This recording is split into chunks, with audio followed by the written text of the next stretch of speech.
अस्सलामुअलैकुम। मैं मोहम्मद सरफराज आज आप लोगों के लिए साइंस, आर्ट्स और कॉमर्स के क्लास 12वां के लिए कुछ इम्पोर्टेंट क्वेश्चन जो बिहार बोर्ड में पूछी जाती है हमेशा, आज लेकर मैं आप लोगों के पास आया हूं। और आप लोग इसे बहुत ध्यान से देखें क्योंकि यह बहुत ही आप लोग के लिए इम्पोर्टेंट होगा। सवाल नंबर अव्वल देखिएगा कि उर्दू का पहला बाजा बत्ता खाका कौन सा है। मतलब कि उर्दू का पहला खाका कौन सा लिखा गया है। जो कि पहला जो खाका लिखा गया था वो नजीर अहमद की कहानी थी। नजीर अहमद की कहानी, डॉक्टर नजीर अहमद की कहानी, कुछ मेरी कुछ उनकी जबानी। उसके बाद दूसरा सवाल देखेंगे कि उर्दू का पहला खाका निगार कौन है। मीन्स लिखने वाला। तो उर्दू का पहला लेखक या राइटर या आपको खाका निगार जो है वो कौन थे, मिर्जा फखरुल्लाह बैग थे। सवाल नंबर 3 देखिएगा कि नजीर अहमद मिर्जा फखरुल्लाह बैग के कौन थे। ये सवाल हमेशा आया जाता है।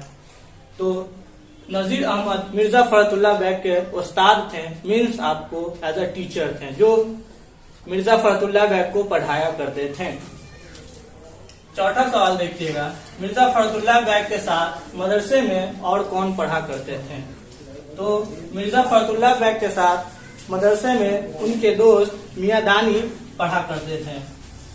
मियां दानी पढ़ा करते थे।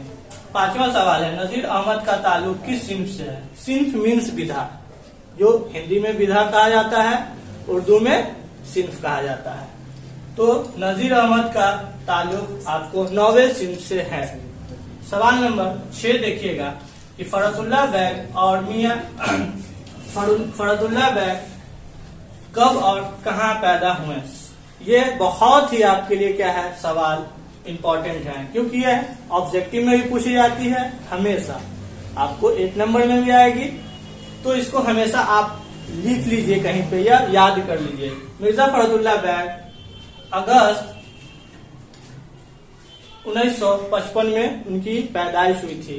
अगस्त 1955 ईस्वी में मोहल्ला चूड़ीवालान दिल्ली में पैदा हुए थे।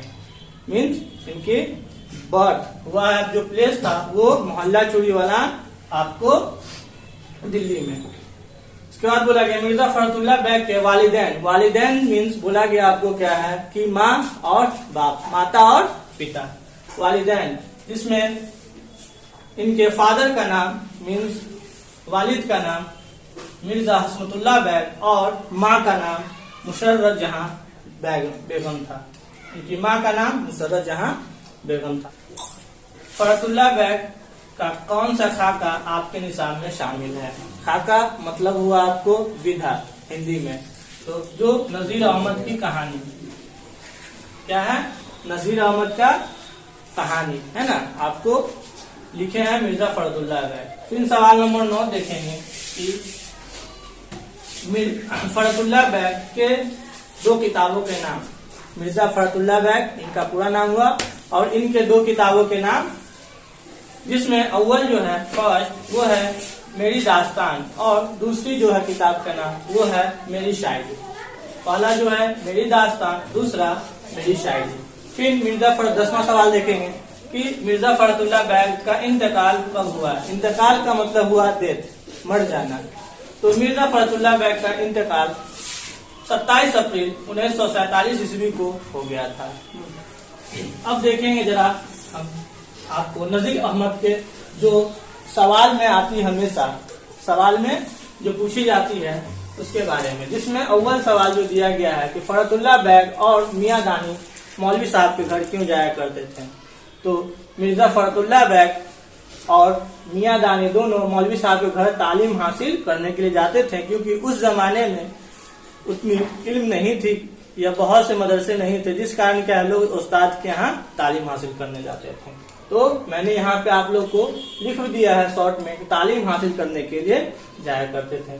सवाल नंबर 2 देखेंगे कि किस अरबी शायर से मुतल्लिक सबक पढ़ने के दौरान मियां रजा की छुट्टी हो गई। मियां रजा जो थे वो मिर्जा फखरुल्लाह बैग और मियां दानी के कॉलेज में पढ़ा करते थे और हुआ ये था कि मिर्जा फरतुल्ला बैग और मियां दानी दोनों अपने उस्ताद के बारे में अपने कॉलेज में जाकर बताया करते थे कि हमारे उस्ताद किस तरह से इल्म हासिल कराते हैं, जिसके लेकर मियां रजा ने भी कहा कि मैं भी आप लोग के साथ पढ़ने जाऊंगा। तो वो जाते हैं पढ़ने के लिए, और होता ये है कि जो नजीर अहमद होते हैं उनसे पढ़ाते हैं, और वो बेहतर से ना पढ़ पाने के लेकर वो कहते हैं कि कालिदास के यहाँ चले जाएं।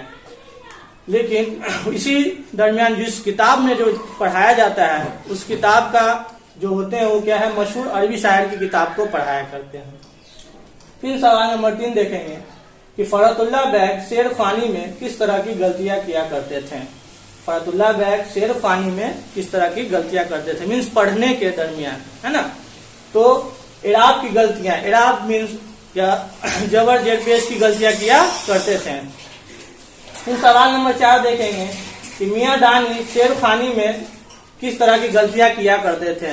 तो मियां दानी शेर खानी में शेर को नसर और नसर की शेर को नसर और नसर को शेर की तरह ये पढ़ा करते थे।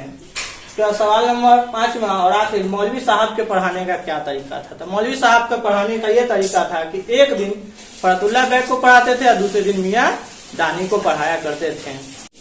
बस आज के लिए इतना ही। उम्मीद करता हूँ कि यह वीडियो आपके लिए बेहतर होगा। आप लोग इसे अच्छे से पढ़ें और कोशिश करें कि ये कहीं लिख कर भी याद कर लें, जिससे आपका, मैं उम्मीद करूंगा कि अच्छे नंबर से आप लोग इम्तिहान पास कर जाइएगा। ठीक है, तो अच्छा मैं चलता हूँ, फिर मैं आपके पास फिर नेक्स्ट चैप्टर के साथ दूसरे दिन मैं आता हूँ। अल्लाह हाफिज।